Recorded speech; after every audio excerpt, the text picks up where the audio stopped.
Bom dia, meus amados, a graça e a paz do Senhor. Eu sou o pastor Rômulo Pereira, da Igreja Batista, Palavra da Graça, e hoje nós vamos estudar os Atos dos Apóstolos, capítulo 14, verso 27, que nos diz: Chegando ali, reuniram a igreja e relataram tudo o que Deus tinha feito por meio deles e como abrir a porta da fé aos gentios. Bom, meus amados, estamos vendo aqui que o apóstolo Paulo e Barnabé completam a sua primeira viagem missionária e retornam então à igreja mãe, a igreja que havia os enviado, que é a igreja de Antioquia, na Síria. Chegando lá, claro, eles vão reportar o que aconteceu durante essa viagem, que, como expliquei no vídeo anterior, foi de cerca de 3, 4 anos. Né?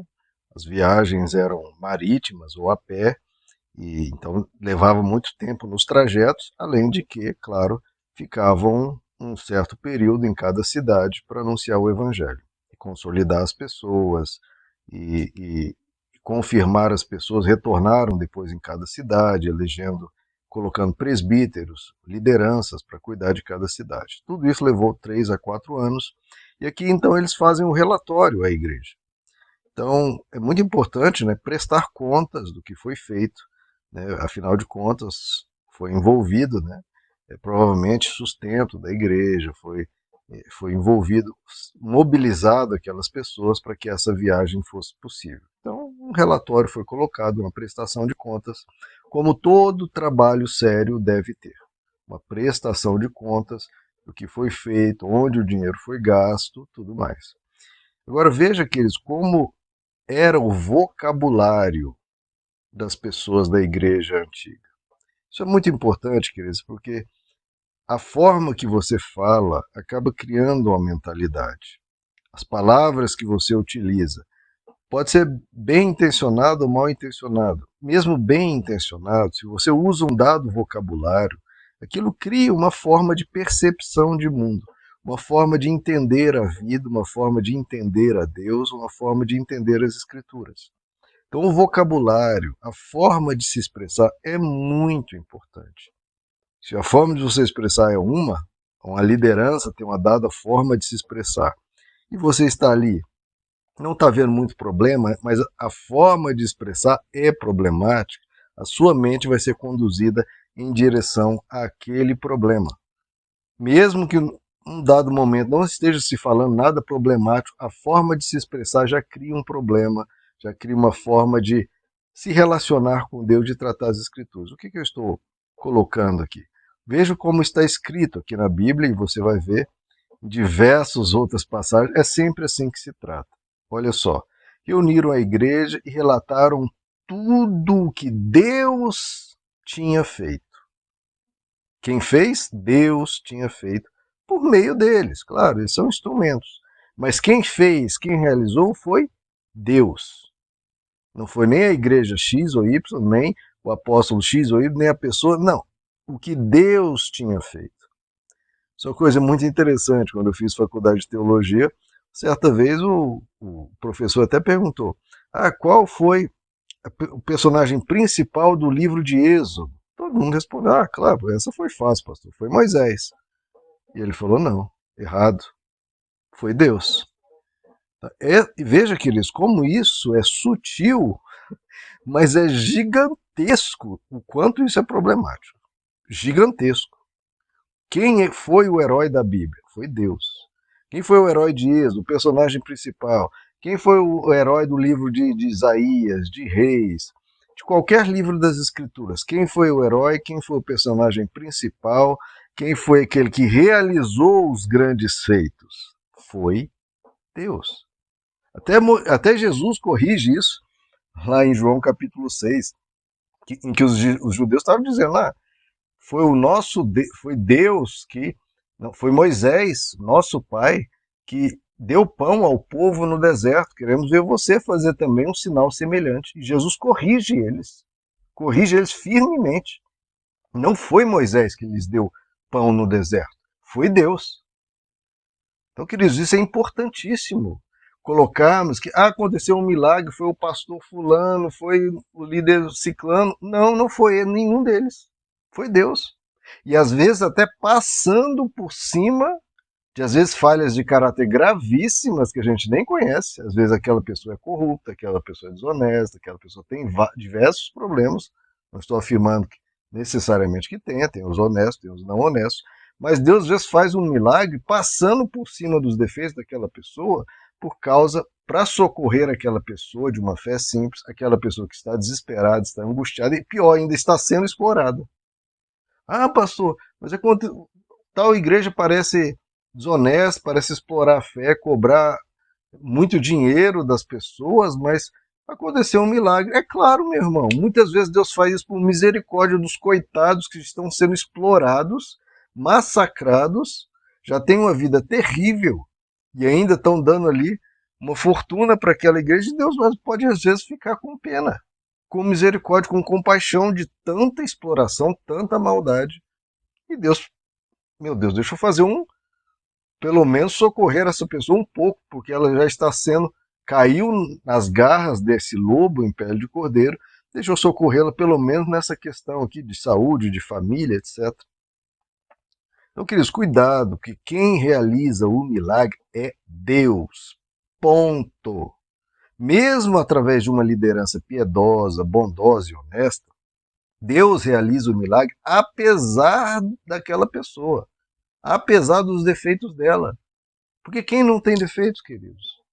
Queridos, tudo que eu faço aqui com maior sinceridade e coração e honestidade. Mas se algum milagre ocorrer através de mim, é apesar de mim, porque eu tenho defeitos, como qualquer ser humano. Procuro evitá-los, procuro melhorar, mas eu tenho um defeito. Então Deus, se eles precisar de um vaso perfeito para realizar um milagre, não acontece milagre nenhum. Todo milagre é apesar de nós. Não se esqueçam, pelo amor de Deus. O verso básico das Escrituras é que a melhor justiça do melhor homem não passa de trapos de imundícia, diante, se comparado à perfeição de Deus. O que é trapo de imundícia? É o trapo, pano utilizado ou para limpar a menstruação da mulher ou para limpar, né, os restos ali no bumbum após realizar ali o número 2, né, após defecar. Então, essa é a justiça do ser humano, se comparado à grandeza, à beleza, à bondade de Deus. Esse pano sujo, essa é a justiça do melhor homem. Então, tal pessoa fez um milagre. Não, meu irmão, é Deus que fez. O apóstolo Paulo está falando isso. Barnabé está dizendo isso. Nem Paulo quis se atribuir milagre algum. Não, foi Deus que fez. Eu estava ali tentando não atrapalhar, tentando ser um canal, tentando anunciar a palavra, tentando ser um instrumento de Deus, mas quem fez, meu irmão, foi Deus. Até porque se não foi Deus, não é milagre. Milagre é quando envolve o sobrenatural. Se é só o humano, é natural. Agora, o Deus perfeito, o Deus sublime, ele faz o milagre através de seres humanos, ou não, pode ser ele si próprio fazer individualmente, Deus com a pessoa, ou através de uma pessoa, sim, mas é Deus que faz. Então o vocabulário é muito importante. Então quando uma igreja diz que aqui acontece, né, que a igreja realizou um milagre, ou o pastor, ou o apóstolo, ou o líder e tal, realizou um milagre, essa é uma linguagem já por si própria, problemática, corrupta e que tende a corromper o líder e corromper as pessoas que seguem aquele líder. Sempre corrompe, queridos. A linguagem transforma a mente das pessoas. A forma de se expressar é essencial, é fundamental e deve ser sempre dito. Deus realizou o milagre. Até porque não é uma das coisas que a gente mais diz, toda honra, toda glória, todo louvor seja dado a Deus, não ao ser humano. Para a honra ser dele, a gente tem que dizer que o milagre foi dele. Até porque o milagre foi dele. Foi dele, sempre foi dele. Em todos os milagres da Bíblia. Quem realizou mais milagres na Bíblia? Não foi quem realizou mais. Foi o único que realizou. Foi quem realizou todos os milagres. Quem realizou mais, não. É quem realizou todos os milagres da Bíblia foi Deus. Ponto. Deus. pode ter ali utilizado instrumentos, mas quem realiza é Deus. Isso é importantíssimo, queridos. Toda honra, toda glória, todo louvor a Deus. Até Paulo expressou-se corretamente e é assim que nós devemos sempre tratar. E agora, falando aqui, o final do verso, abriu-se a porta da fé aos gentios. Que coisa linda, né, queridos? Chegou a mensagem do evangelho ao mundo, não apenas a um grupo de pessoas, que eram os judeus, que tinham as escrituras antes, mas ao mundo. Porque o evangelho tem essa capacidade, essa amplitude, essa riqueza para chegar ao mundo inteiro.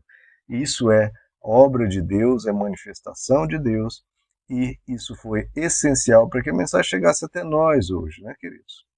Só um detalhe, queridos, de novo, sobre essa questão da comunicação, da forma de se expressar. Isso de dizer que foi Deus que fez, prestem atenção nisso. Por que não se utiliza mais essa forma de dizer? Hoje em dia você vai ver. Não, o pastor fulano tal, ele faz milagres, aquele tal fulano cura, tal ciclano profetiza, tudo atribuindo a pessoas ou à igreja. Não, tal igreja tem milagres, tá? Por que as pessoas trocaram esse linguajar tão sadio, tão maravilhoso, tão perfeito do Novo Testamento por esse linguajar que atribui ao homem o poder? Por que trocaram? Queridos, porque é o que funciona para encher a igreja. Você quer encher a igreja? É só começar a dizer, eu faço milagres sim, eu tenho poder sim, eu profetizo, eu curo, aqui nessa igreja acontecem muitos milagres, porque somos nós que temos o poder, etc. Isso enche a igreja. Isso funciona, é marketing, é propaganda, atrai pessoas. Se você atribui a você mesmo, a um culto a uma personalidade, a uma pessoa que fica famosa, poderosa, que todo mundo respeita, etc. Agora, o que não funciona para encher a igreja, você vai dizer que foi tudo Deus que fez. Ter essa humildade que eu estou falando aqui. Isso não enche a igreja. Hoje não. Né? Porque para converter uma pessoa e transformá-la e fazer ela entender, isso dá muito mais trabalho, é muito mais demorado e é de poucos em poucos.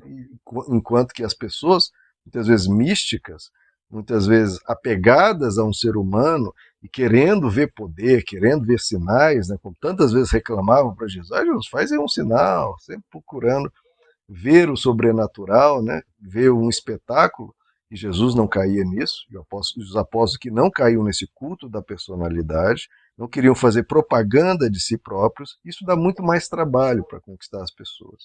O que funciona? O que enche as igrejas? Culto à personalidade, falar que tem poder, falar disso, falar de si mesmo, para que o nome daquela pessoa e o nome daquela denominação, daquela igreja esteja na boca do povo, esteja sendo falado, esteja sendo comentado. E Deus? É mesmo, tem Deus. Não, mas Deus aparece também. Mas é sempre em segundo plano, é sempre. Isso tudo é sutil, queridos. Ninguém faz assim escancarado. É tudo sutil. Mas essa sutileza faz uma diferença gigantesca. É por isso que as pessoas se corrompem, por isso que igrejas se corrompem, por isso elas se desvirtuam e se desviam da fé do Evangelho. Porque a fé do Evangelho é simples, ela é bonita, ela é humilde. E isso não ganha grandes dimensões, porque a humildade muitas vezes é muito mais calada, não se propaga tanto. Mas Deus vê, queridos. Tudo Deus vê. Quem está fazendo para o louvor, honra e glória de si próprio, ou do seu império ali, ou que está fazendo por Deus. Que Deus seja glorificado, queridos. Porque tudo mais, pessoas, denominações, tudo isso passa. O que vai ficar é Deus. E a obra de quem fez para glorificar e honrar a Deus, ou quem fez para glorificar a si próprio. Meus amados, que Deus os abençoe. A graça e a paz do Senhor.